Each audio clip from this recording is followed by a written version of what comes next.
आज मैं अपनी इस वीडियो में आपको बताने वाला हूँ, कह सकते हैं कि फ्यूचर इंडेफिनिट टेंस किसे कहते हैं। फ्यूचर इंडेफिनिट टेंस के नियम कानून कह सकते हैं, उसको ट्रांसलेशन कैसे किया जाएगा, सारी चीज़ें मैं बताऊँगा आज। तो हमारी वीडियो में आप बने रहिए और कोई भी प्रॉब्लम हो तो आप बताएंगे कि मैं आपको दोबारा समझा सकूँ। सबसे पहले फ्यूचर इंडेफिनिट टेंस कहते किसे, इसको जान लेते हैं।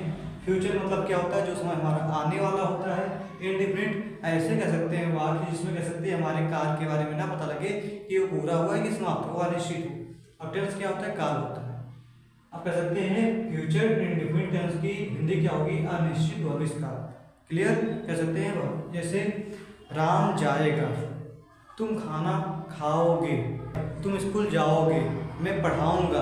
अब कब पढ़ाऊंगा कोई क्लियर टाइम नहीं है। तुम खाना खाओगे, कब खाना खाओगे कोई चीज़ क्लियर नहीं है। तो ऐसे कह सकते हैं फ्यूचर इंडेफिनिट टेंस में अनिश्चित भविष्य काल में आपको ये पता लगेगा कि ट्रांसलेशन तो बना लेंगे, लेकिन कह सकते हैं आपको कार के बारे में ना पता लगेगा कि कार आपका समाप्त हुआ है, कि चालू होने वाला है, कि पूरा हो गया है। जैसे मैं पढ़ाऊंगा, अब कब पढ़ाओगे कोई पता नहीं है, लेकिन ये पता है कि फ्यूचर में पढ़ाऊंगा। मैं खाना खाऊंगा, या कह सकते हैं राम जाएगा, इतना तो क्लियर हो रहा है कि राम जाएगा, लेकिन कब जाएगा कोई क्लियर टाइम नहीं है, इसलिए इसको क्या कहा गया, फ्यूचर इंडेफिनिट टेंस कहा गया। अब चलिए देखते हैं इसकी पहचान क्या होते हैं। सबसे पहले फ्यूचर इंडेफिनिट टेंस के कह सकते हैं पहचान आपको पता होना चाहिए कि कैसे पहचान करोगे। अगर कोई भी वाक्य आ रहे हैं तो पहचान कैसे करोगे, किसी भी क्रिया के साथ, कह सकते हैं किसी भी वर्ब के साथ अगर आपको गा, गी, गे ये लिखा मिल रहे हैं तो आप जान जाओगे वो क्या होगा, आपका फ्यूचर इंडेफिनिट टेंस। गा, गी, गे, लेकिन ये किसके साथ होना चाहिए, ये आपके वर्ब के साथ जुड़ा होना चाहिए। जैसे मैं एक एग्जांपल ले लेता हूँ, राम जाएगा, कह सकते हैं तुम खेलो। आप देख सकते हो इसके वर्ब के साथ में ही आपका गा या गे आ रहे हैं, तो आप जान जाओगे वो क्या होगा, हमारा फ्यूचर इंडेफिनिट टेंस होगा। इतना क्लियर, तो कह सकते हैं गा, गी, गे ये हमारे वर्ब के साथ जुड़े होने चाहिए, इतना क्लियर होना चाहिए। चलिए कह सकते हैं इसके हम और कुछ नियम कानून देखते हैं, फिर इसको मिटाते हैं। सबसे पहले हम देखेंगे इसका अफर्मेटिव सेंटेंस किसे कहते हैं। फिर कह सकते हैं हमने पहले यूज कर सकते हैं कौन कौन सी चीज़ यूज करनी है, इसको हम देख लेते हैं। जैसे हमारा आई है और वी है, उसके साथ आपको पता होना चाहिए हम क्या लगाएंगे, सहायक क्रिया सेल लगाएंगे। और हमारा ही है, सी, ईट, नेम, दिस या यू है, ठीक। और कह सकते हैं दे है। इन सभी के साथ आप पता होना चाहिए आप क्या लगाओगे, वी। आई और वी के साथ आपको सहायक क्रिया सेल लगाना है। ही, सी, इट, नेम, दिस, यू, दे सभी के साथ आपको विल लगाना है। अभी ट्रांसलेशन करेंगे तो काम आएगा, तो इसको अपने दिमाग में फीड रखना। मैं इसको मिटाने जा रहा हूँ, कह सकते हैं मिटा देता हूँ, इन आपको समझाता हूँ आगे कैसे बनाए जाएंगे।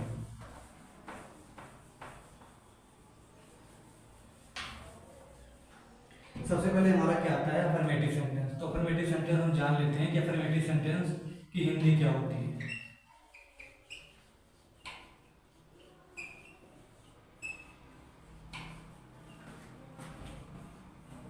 अफर्मेटिव सेंटेंस की हिंदी होती है, आपको पता होना चाहिए, साधारण वाक्य होता है। क्या होता है, साधारण वाक्य, इतना क्लियर होना चाहिए।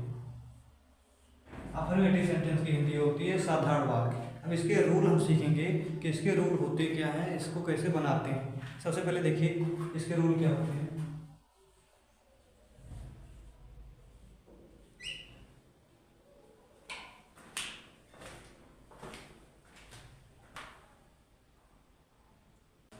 अब हम सीखेंगे इसमें कह सकते हैं अफर्मेटिव सेंटेंस के रूल किसे कहते हैं। तो ध्यान से देखना, इसमें कोई खास नहीं है। कह सकते हैं सब्जेक्ट सबसे पहले आता है, फिर क्या आपका आएगा, विल, सेल, फिर आएगा वर्ब का first form, object plus other word, इतना क्लियर होना चाहिए। ध्यान से देखिए, रूल्स में सब्जेक्ट, विल, शैल, वर्ब का first form, object, other word, इतना क्लियर। ये रूल आप कह सकते हैं। ध्यान से देखिए इसको। फिर कह सकते हैं इसको अनुवाद बनाना होगा, तो आपको हमने थोड़ी देर पहले बता ही चुके थे कि आपको आई और वी के साथ सहायक क्रिया में क्या लगाना है, शैल लगाना है। और जो बचता है ही, सी, इट, नेम, दिस, यू, दे, सभी के साथ क्या लगाना है, विल लगाना है। इतना क्लियर होना चाहिए। अब चलिए देखते हैं, एग्जाम्पल लेते हैं, फिर आपको समझ में आ जाएगा। जैसे मेरा पहला एग्जाम्पल है, तुम, जैसे देख सकते हो हमने एग्जाम्पल लिख के रखे हैं, तुम जाओगे, मैं खाना खाऊंगा, राम खेलेगा। तो आपको पता होना चाहिए वर्ब के कर सकते हैं। देख सकते हो वर्ब नहीं, क्रिया में ही आपकी गे, वर्ब में ही गा, वर्ब में गा आ रहा है। इतना तो याद होना चाहिए। तो क्या हो जाएगा, फ्यूचर इंडेफिनिट टेंस हो जाएगा। कैसे देखिए, सबसे पहले क्या है, सब्जेक्ट। सब्जेक्ट यहाँ क्या है, तुम की इंग्लिश क्या होती है, आपको पता होना चाहिए, यू होती है। फिर देखिए हमारा विल और शैल, तो आपको हमने बता ही चुके हैं कि यू के साथ हम क्या लगाते हैं, विल लगाते हैं। तो यहाँ क्या हो जाएगा हमारा, विल। फिर देखिए क्या है, जाओगे, जाना क्या होता है, गो होता है, कह सकते हैं जाने का, कह सकते हैं फर्स्ट फॉर्म गो होता है। तो हमको यहाँ क्या लगा देना है, गो, ये बन गया, यू विल गो। मैं खाना खाऊंगा, मैं खाना खाऊंगा, मैं इंग्लिश क्या होती है, तो आपको पता होना चाहिए, आई होती है। आई के साथ आप देख सकते हो, आई और वी के साथ क्या हमको सहायक क्रिया लगानी है, शैल लगाना है। तो शैल हम कह सकते हैं, क्या करेंगे, देख सकते हो ये क्या है, खाना, खाने कह सकते हैं ईट होता है फर्स्ट फॉर्म, तो ईट हो गया। अब क्या खाएंगे, खाना खाएंगे, तो कह सकते हैं ईट द। आप देख सकते हो मैं खाना खाऊंगा, आई शैल ईट द फूड। इतना क्लियर, मैं खाना खाऊंगा, मैं इंग्लिश आई हो गया, आई के साथ सहायक क्रिया लगाते हैं शैल। हम कह सकते हैं खा का क्या होगा, ईट, और खाना का द फूड। इतना क्लियर। राम खेलेगा, कह सकते हैं राम खेलेगा, राम की इंग्लिश क्या होती है, राम ही होगा। और राम कह सकते हैं एक नाम है, और नाम के साथ हम क्या लगाते हैं, विल लगाते हैं। तो राम विल, रसने खेलने का क्या होगा, प्ले होगा।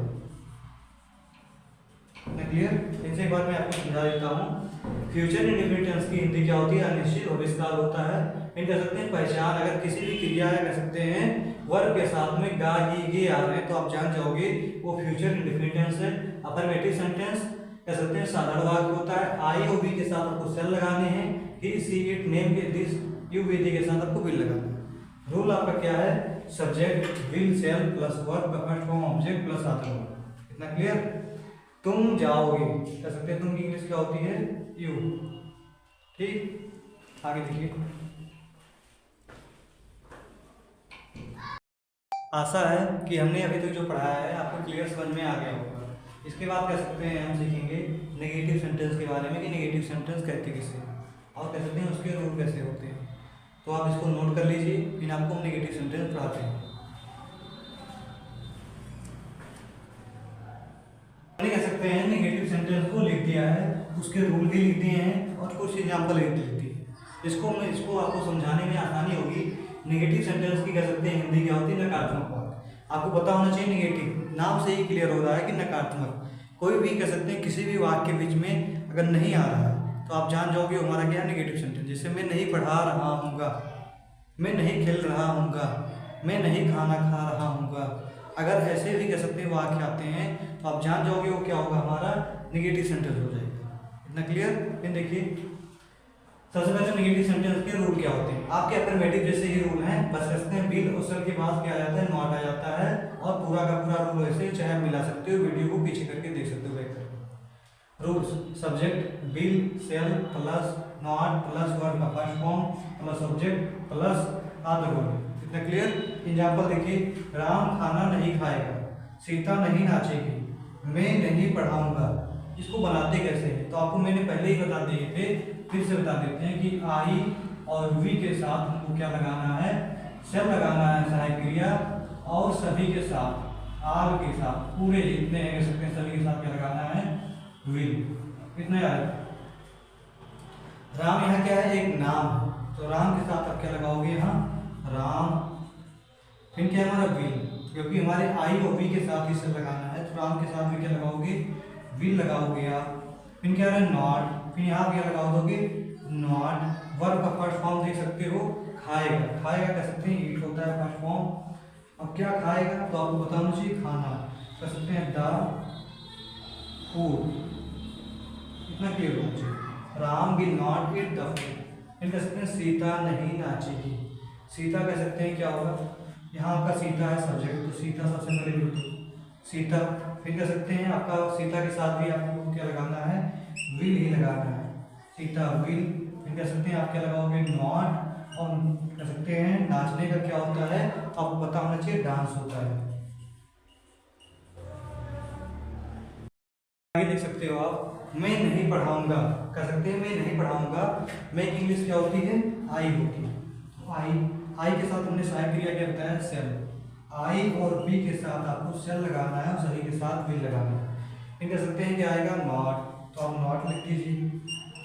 आपको पता होना चाहिए पढ़ाऊंगा, पढ़ाने का कह सकते हैं फर्स्ट फॉर्म क्या होता है, टीच होता है, क्या होता है, टीच। आशा है कि आपको समझ में आया होगा, एक बार फिर से रिलेट कर देते हैं। राम खाना नहीं खाएगा, राम क्या है सब्जेक्ट, यहाँ राम हो गया। फिर क्या, विल सेल, आपको चुनना है कि दोनों ऐसे विल लगाना है कि सेल लगाना है। तो हमने बताया कि आई और बी के साथ सेल लगाने हैं और सभी के साथ क्या लगाना है, विल। तो यहाँ क्या विल हो जाएगा, फिर नॉट है, हमने नॉट लगाया। वर्ग का फर्स्ट फॉर्म खाएगा, ईट लिखा, और क्या खाएगा, खाना, तो द फूड हो गया, इतना क्लियर। फिर कह सकते हैं सीता नहीं नाचेगी, सीता हो गया, सीता के साथ आपको विल लगाए, नॉट, और नाचने का क्या होता है, डांस होता है। मैं नहीं पढ़ाऊंगा, मैं की इंग्लिश आई हो गया, कह सकते हैं। फिर कह सकते हैं सेल होगा, मैं के साथ आपको सेल लगाना है। फिर नॉट होगा, पढ़ाने का क्या हो जाएगा, टीच हो जाएगा, इतना क्लियर। आशा है कि समझ में आया होगा। कह सकते हैं हम इंट्रोगेटिव सेंटेंस पढ़ेंगे, तो इंट्रोगेटिव सेंटेंस दो प्रकार के होते हैं, मैं आपको पहले ही बता देता हूँ कि इंट्रोगेटिव सिंगल और इंट्रोगेटिव डबल, ठीक। और इंट्रोगेटिव सिंगल में आपसे हमेशा क्या से क्वेश्चन किए जाते हैं, क्योंकि इंट्रोगेटिव सेंटेंस का नाम ही है प्रश्नवाचक वाक्य, तो कह सकते हैं प्रश्नवाचक वाक्य है, तो इसमें आपसे हमेशा क्वेश्चन पूछे जाएंगे। इंट्रोगेटिव सेंटेंस दो प्रकार के होते हैं, इंट्रोगेटिव सिंगल और interrogative double, clear. Interrogative single में आपको पता होना चाहिए कि हमेशा आपसे क्या से क्वेश्चन किए जाएंगे, क्या मैं पढ़ाऊंगा, क्या मैं खाना खाऊंगा, क्या मैं नाचूंगा, क्या मैं स्कूल जाऊंगा। अगर क्या से क्वेश्चन किए जा रहे हैं तो इंट्रोगेटिव सिंगल होगा, जिसका अनुवाद आपको क्या करना है, विल और सेल से ही करना है, इतना क्लियर। और कह सकते हैं जो इंट्रोगेटिव डबल होता है उसमें आपका वाक्य के बीच में क्या, कब, कैसे, कहाँ, मैं कहाँ जाऊंगा, मैं क्या करूंगा, मैं क्यों नहीं पढ़ूंगा, अगर बीच में वाक्य में क्या, कब, कैसे आ रहे हैं, आपको पता होना चाहिए कि उसके क्या होता है इंट्रोगेटिव सेंटेंस, उसका क्वेश्चन वर्ड होता है, कह सकते हैं। सभी के अनुवाद आपको लिखने पड़ेंगे। चलिए इसको मिटाते हैं, फिर इंट्रोगेटिव पढ़ते हैं, जिससे आपका क्लियर हो जाएगा। आप देख सकते हो अच्छे से हमने इंट्रोगेटिव सेंटेंस का नियम और कह सकते हैं परिभाषा और कुछ एग्जाम्पल लिख चुके हैं। इंट्रोगेटिव सेंटेंस की कह सकते हैं नाम से ही क्लियर होना चाहिए कि प्रश्नवाचक वाक्य इसका क्या होता है, नाम होता है। इंट्रोगेटिव सेंटेंस प्रश्नवाचक वाक्य, इसमें हमेशा प्रश्न किए जाते हैं, आपसे क्वेश्चन पूछे जाएंगे। क्वेश्चन दो तरीके से पूछे जाते हैं, इसमें सबसे पहले क्या से लगा के क्वेश्चन पूछा जाता है, जैसे देखो क्या राम नाचेगा, क्या मैं पढ़ाऊंगा, कह सकते हैं क्या मैं पढ़ूंगा। फिर क्वेश्चन ऐसे भी होते हैं, राम क्यों नाचेगा, मैं कहाँ पढ़ूंगा। दो तरीके से क्वेश्चन होते हैं, कह सकते हैं ये हमारा क्या है, इंट्रोगेटिव सिंगल है और ये इंट्रोगेटिव डबल है। अगर किसी भी वाक्य के अंत बीच में अगर आपका क्यों, कब, कैसे आ रहा है तो ये इंट्रोगेटिव डबल सेंटेंस होगा, इसका अनुवाद आप क्वेश्चन वर्ड से लेके करोगे। लेकिन अगर कह सकते हैं आपसे क्या से क्वेश्चन किए जा रहे हैं, क्या राम नाचेगा, क्या मैं पढ़ूंगा, क्या मैं खेलूंगा, तो उसका अनुवाद आपको विल और सेल से करना है, क्वेश्चन वर्ड को हटा देना है। चलिए करते हैं, फिर सीखते हैं। सबसे पहले देखो क्या राम नाचेगा, तो क्वेश्चन वर्ड को आपको नहीं देखना, ये क्वेश्चन वर्ड है कह सकते हैं, इसको आपको नहीं देखना है, सिर्फ विल सेल से करना है। राम के साथ आपको पता होना चाहिए कि विल लगाते हैं कि सेल, तो राम के साथ हम क्या लगाते हैं, विल लगाते हैं।